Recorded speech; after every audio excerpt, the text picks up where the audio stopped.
Hello friends, എന്റെ പുതിയ വീഡിയോയിലേക്ക് സ്വാഗതം. ഞാൻ ഈ വീഡിയോയിൽ പറയാൻ ഉദ്ദേശിക്കുന്നത് Hero Vida VX2 plus 4.4 kilowatt hour variant വണ്ടിയുടെ എക്കോ മോഡിലുള്ള റേഞ്ച് ടെസ്റ്റും അതുപോലെ തന്നെ കഴിഞ്ഞ വീഡിയോകളിൽ ആളുകൾ ചോദിച്ച സംശയങ്ങൾക്കുള്ള മറുപടികളും കൂടെ ചേർത്തിട്ടാണ് ഞാൻ ഈ വീഡിയോയിൽ പറയാൻ ഉദ്ദേശിക്കുന്നത്.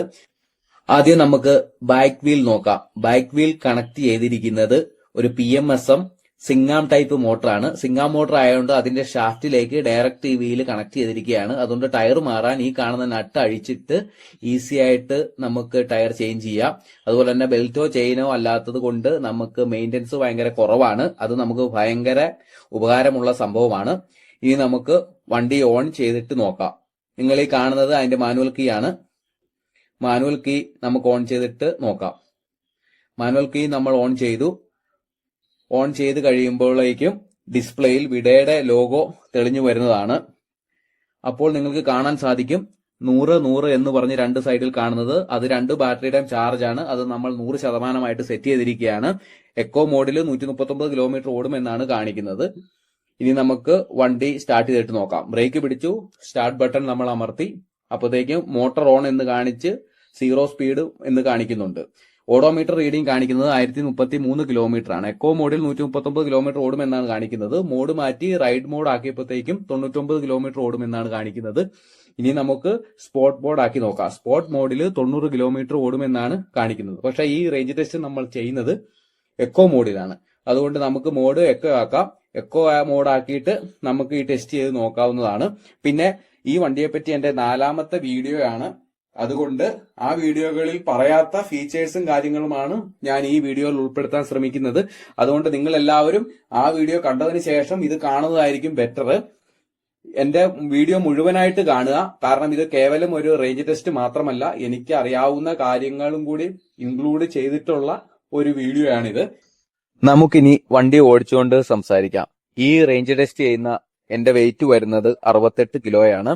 കാരണം റേഞ്ചിനെ ബാധിക്കുന്ന ഒരു സംഭവമാണ് ആളുടെ വെയിറ്റ്, അതുപോലെ തന്നെ ടയർ പ്രഷർ. അപ്പൊ അതുകൊണ്ട് ടയർ പ്രഷറും കാര്യങ്ങളും ഒക്കെ വണ്ടിയിൽ എപ്പോഴും കറക്റ്റായിട്ട് മെയിൻറ്റെയിൻ ചെയ്യാൻ എല്ലാവരും ശ്രമിക്കുക.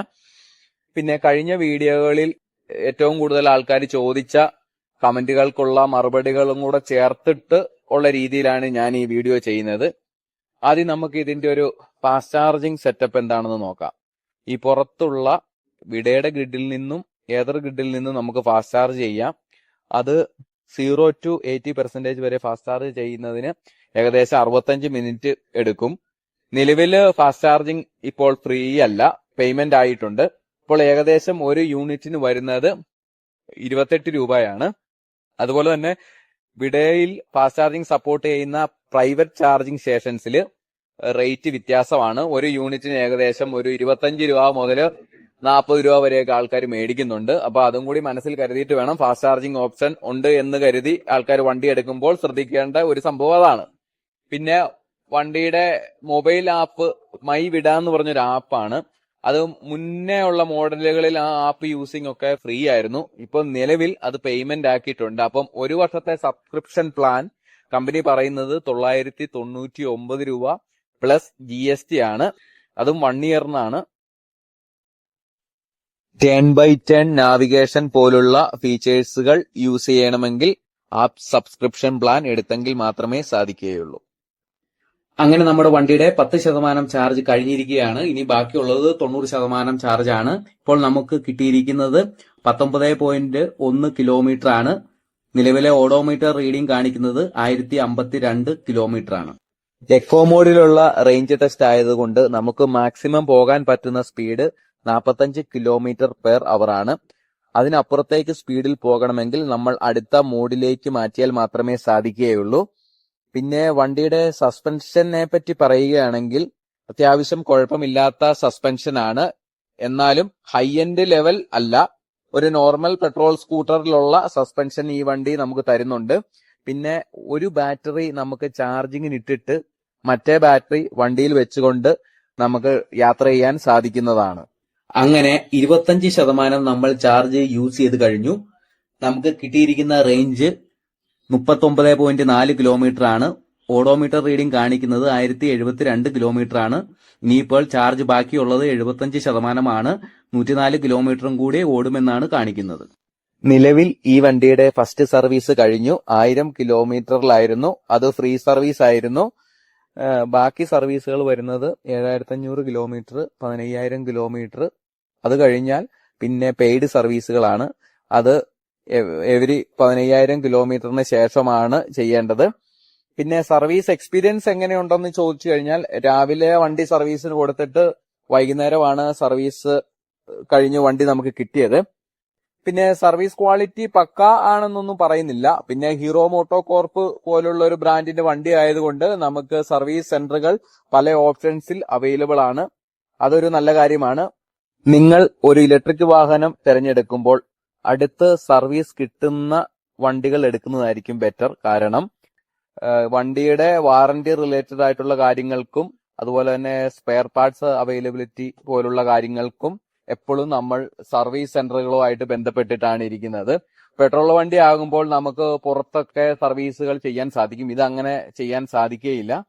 പിന്നെ ഇതിന്റെ റിമൂവബിൾ ബാറ്ററി നമുക്ക് വീടിന്റെ അകത്ത് കൊണ്ടുപോയൊക്കെ ചാർജ് ചെയ്യാൻ സാധിക്കും. അത് വണ്ടിയുടെ കൂടെ വരുന്ന പോർട്ടബിൾ ചാർജർ പവർ പ്ലഗിലാണ് നമുക്ക് ചാർജ് ചെയ്യാൻ സാധിക്കത്തുള്ളൂ. അങ്ങനെ നമ്മൾ 50% ചാർജ് കഴിഞ്ഞിരിക്കുകയാണ്. നമുക്ക് കിട്ടിയിരിക്കുന്ന റേഞ്ച് എന്ന് പറയുന്നത് 74 കിലോമീറ്റർ ആണ്. നിലവിലെ ഓഡോമീറ്റർ റീഡിംഗ് 1107 കിലോമീറ്റർ ആണ്. ഇനി ബാക്കിയുള്ളത് 50% ചാർജ് ആണ്. പിന്നെ ഈ വണ്ടിയുടെ എനിക്ക് പറയാനുള്ള കാര്യം എന്ന് വെച്ചാൽ ഇതിന്റെ ഫുഡ് ബോർഡ് ഫ്ലാറ്റ് ആയിട്ടുള്ള ഫുഡ് ബോർഡാണ്. പക്ഷെ ഗ്യാസ് സിലിണ്ടർ അങ്ങനെയുള്ള സാധനങ്ങളൊന്നും നമുക്ക് ചെരിച്ച് കിടത്തി കൊണ്ടുപോകാൻ പറ്റുന്നതായിരിക്കില്ല. ഇനി സ്വിച്ച് ക്വാളിറ്റി നമുക്ക് നോക്കാം. വിഡയുടെ ആദ്യ മോഡലുകളായ V1 സീരീസിനെ വെച്ച് കമ്പയർ ചെയ്യുമ്പോൾ ബെറ്റർ ആയിട്ടുണ്ട് എന്ന് പറഞ്ഞാലും ടോപ്പ് നോച്ച് എന്ന് പറയുന്നില്ല. പിന്നെ വണ്ടിയുടെ റീജൻ ബ്രേക്കിംഗ് നോർമൽ ആണ്. നമുക്ക് അത്യാവശ്യം വണ്ടി സ്ലോ ചെയ്യാൻ സാധിക്കും. പിന്നെ വണ്ടിയിൽ ABS അവൈലബിൾ അല്ല, CBS ആണ് അവൈലബിൾ ആയിട്ടുള്ളത്. അതായത് combined braking system. Back break apply ചെയ്താൽ ഫ്രണ്ട് ബ്രേക്കിംഗ് കൂടെ അപ്ലൈ ആകും. അതാണ് CBS. പിന്നെ വണ്ടിയിൽ ഗൂഗിൾ മാപ്പ് അവൈലബിൾ അല്ല. 75% ചാർജ് യൂസ് ചെയ്ത് കഴിഞ്ഞു. നമുക്ക് കിട്ടിയിരിക്കുന്ന റേഞ്ച് എന്ന് പറയുന്നത് 106 കിലോമീറ്റർ ആണ്. ഇനി ബാക്കിയുള്ളത് 25% ചാർജ് മാത്രമാണ്. നിലവിലെ ഓഡോമീറ്റർ റീഡിംഗ് 1139 കിലോമീറ്റർ ആണ്. സീറ്റ് ലോക്ക് ഓപ്പണിംഗ് ഹാർഡായിട്ട് എനിക്ക് അനുഭവപ്പെട്ടു. നമ്മൾ വെള്ളക്കെട്ട് വഴിയൊക്കെ വണ്ടി ഓടിച്ചതിന് ശേഷം നമ്മൾ ബാറ്ററി കമ്പാർട്ട്മെന്റ് ഓപ്പൺ ചെയ്ത് നോക്കുമ്പോഴേക്കും ബാറ്ററിയുടെ അടിഭാഗത്ത് വെള്ളം കയറി നിൽക്കുന്നതായിട്ട് കാണാൻ സാധിക്കുന്നുണ്ട്.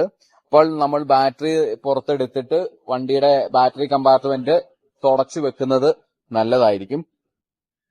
പിന്നെ ചില സമയത്ത് നമ്മൾ വണ്ടി ചാർജിങ്ങിന് ഇടുമ്പോൾ ഒരു ബാറ്ററിയിൽ മാത്രം ചാർജ് ചെയ്യുന്നതായിട്ട് കാണപ്പെടുന്നുണ്ട്. അപ്പോൾ നമ്മൾ സ്വിച്ച് ഓഫ് ചെയ്തിട്ട് ഒന്നും കൂടി ഓൺ ചെയ്യുമ്പോൾ വീണ്ടും നോർമലായിട്ട് ചാർജ് കയറുന്നതായിട്ട് കാണാൻ സാധിക്കും. പിന്നെ ക്രൂയിസ് കൺട്രോൾ അവൈലബിൾ അല്ല. സെൻട്രൽ സ്റ്റാൻഡ് എക്സ്ട്രാ അക്സസറി ആയിട്ട് നമ്മൾ ഫിറ്റ് ചെയ്യണം. വണ്ടി ഫുൾ ഫൈബർ ബോഡിയാണ്. ഹിൽ ഹോൾഡ് അസിസ്റ്റ് വണ്ടിയിലില്ല. അതായത് കയറ്റത്തിൽ നമ്മൾ വണ്ടി നിർത്തുമ്പോൾ പുറകിലോട്ട് ഊർന്നു വരാത്ത രീതിയിലുള്ള സെറ്റപ്പ് നിലവിലില്ല. പിന്നെ വണ്ടിയിലുള്ളത് 4.4 kWh ബാറ്ററി ആണെങ്കിലും നമുക്ക് യൂസ് ചെയ്യാൻ സാധിക്കുന്നത് 3.9 kWh മാത്രമാണ്. അങ്ങനെ Vida VX2 plus 4.4 kWh variant വണ്ടിയുടെ റേഞ്ച് ടെസ്റ്റ് ഇവിടെ അവസാനിച്ചിരിക്കുകയാണ്. നമുക്ക് എത്ര റേഞ്ച് കിട്ടി എന്നുള്ളത് നോക്കാം. നമ്മുടെ നിലവിലെ ഓഡോമീറ്റർ റീഡിംഗ് കാണിക്കുന്നത് 1166 കിലോമീറ്റർ ആണ്. ഇനിഷ്യൽ ഓഡോമീറ്റർ കാണിച്ചിരുന്നത് 1033 കിലോമീറ്റർ ആണ്. അപ്പോൾ രണ്ടിന്റെയും കൂടെ ഡിഫറൻസ് നോക്കുമ്പോൾ നമുക്ക് കിട്ടിയിരിക്കുന്ന റേഞ്ച് എന്ന് പറയുന്നത് 133 കിലോമീറ്റർ ആണ്. ഇനി 7 കിലോമീറ്ററും കൂടി ഓടുമെന്നാണ് കാണിക്കുന്നത്. പക്ഷേ ബാറ്ററി ചാർജ് 5% മാത്രമേ ബാക്കിയുള്ളൂ. അതുകൊണ്ട് ഒരിക്കലും നമുക്കത് റെക്കമെൻഡ് ചെയ്യാൻ പറ്റില്ല. കാരണം ഈ സ്ലോ സ്പീഡിൽ മാത്രമേ പോകുള്ളൂ. ഞാൻ ഈ വണ്ടി റേഞ്ച് ടെസ്റ്റ് നടത്തിയത് കയറ്റങ്ങളിലൂടെയും ഇറക്കങ്ങളിലൂടെയും സ്ട്രീറ്റ് റോഡുകളിലൂടെയും വളവുകളിലൂടെയും ഒക്കെ തന്നെയാണ്. അതുകൊണ്ട് ഇതായിരിക്കും ഇതിന്റെ പക്കാ റേഞ്ച് ടെസ്റ്റ് നോർമൽ ഒരാൾ യൂസ് ചെയ്യുമ്പോൾ കിട്ടാൻ സാധ്യതയുള്ളത്. എനിക്ക് ഇനി EV വണ്ടി എടുക്കുന്നവർക്ക് വേണ്ടിയുള്ള കുറച്ച് കാര്യങ്ങളും കൂടെ ഞാൻ ഈ വീഡിയോയിൽ പറയാൻ ഉദ്ദേശിക്കുന്നുണ്ട്. നിങ്ങൾ എപ്പോഴും ഒരു വണ്ടി ചൂസ് ചെയ്യുമ്പോൾ വീട്ടിൽ നിന്ന് ഫുൾ ചാർജ് ചെയ്യുമ്പോൾ നിങ്ങളുടെ ഡെയിലി ഓട്ടത്തിനുള്ള ടാർഗറ്റ് ടാർഗറ്റ് അച്ചീവ് ചെയ്യുമെങ്കിൽ മാത്രമേ ആ വണ്ടി ചൂസ് ചെയ്യാവുള്ളൂ. ഫാസ്റ്റ് ചാർജിങ് ഓപ്ഷൻ ഒരു എക്സ്ട്രാ ബോണസ് ആയിട്ട് മാത്രമേ ഉപയോഗിക്കാവുള്ളൂ. പിന്നെ ഉറപ്പായിട്ടും വണ്ടി എടുത്തു കഴിഞ്ഞാൽ നിങ്ങൾ എക്സ്റ്റൻഡഡ് വാറന്റി എടുക്കേണ്ടതാണ്. അതുപോലെ തന്നെ ഇൻഷുറൻസ് ഫുൾ കവർ ആയിട്ട് സൂക്ഷിക്കേണ്ടതാണ്. കാരണം പാർട്സുകളൊക്കെ കോസ്റ്റ്ലി ആണ്. പിന്നെ എന്റെ ഒരു പ്രൊഡിക്ഷൻ ഉണ്ടായിരുന്നത് 150 കിലോമീറ്റർ റേഞ്ച് എങ്കിലും കിട്ടുമെന്നാണ് വിചാരിച്ചത്. പക്ഷേ 133 കിലോമീറ്റർ ആണ് എനിക്ക് റേഞ്ച് കിട്ടിയത്. പിന്നെ EV വണ്ടി എടുക്കാൻ ഇപ്പോഴും പേടിയുള്ളവർ അല്ലെങ്കിൽ ഭയമുള്ളവർ ഉറപ്പായിട്ടും അത് യൂസ് ചെയ്യുന്ന ആൾക്കാരോട് ചോദിച്ചിട്ട് അതിന്റെ പോസിറ്റീവുകളും നെഗറ്റീവുകളും മനസ്സിലാക്കിയതിന് ശേഷം മാത്രമേ നിങ്ങൾ ഈ വണ്ടി ചൂസ് ചെയ്യാവുള്ളൂ. എനിക്ക് ഈ വണ്ടിയിൽ എക്സ്പീരിയൻസ് ചെയ്ത കാര്യങ്ങൾ വെച്ചിട്ടാണ് ഞാൻ ഈ വീഡിയോ ചെയ്തത്. ഇതിനു മുന്നേ ഇതിനെപ്പറ്റി ചെയ്ത വീഡിയോസ് ഞാൻ എന്റെ ഡിസ്ക്രിപ്ഷൻ ബോക്സിൽ കൊടുത്തേക്കാം. അതും കൂടി കണ്ടു കഴിയുമ്പോൾ നിങ്ങൾക്ക് ഈ വണ്ടിയെപ്പറ്റി കൂടുതൽ ധാരണകൾ ലഭിക്കുന്നതായിരിക്കും. എന്റെ ഈ വീഡിയോ എല്ലാവർക്കും ഇഷ്ടമായി എന്ന് കരുതുന്നു. ഇഷ്ടമായി എങ്കിൽ ലൈക്ക് ചെയ്യുക, നിങ്ങളുടെ ഫ്രണ്ട്സിന് ഷെയർ ചെയ്ത് കൊടുക്കുക. നിങ്ങൾ ചാനൽ സബ്സ്ക്രൈബ് ചെയ്തിട്ടില്ലെങ്കിൽ സബ്സ്ക്രൈബ് ചെയ്യുക. Thank you for watching my video.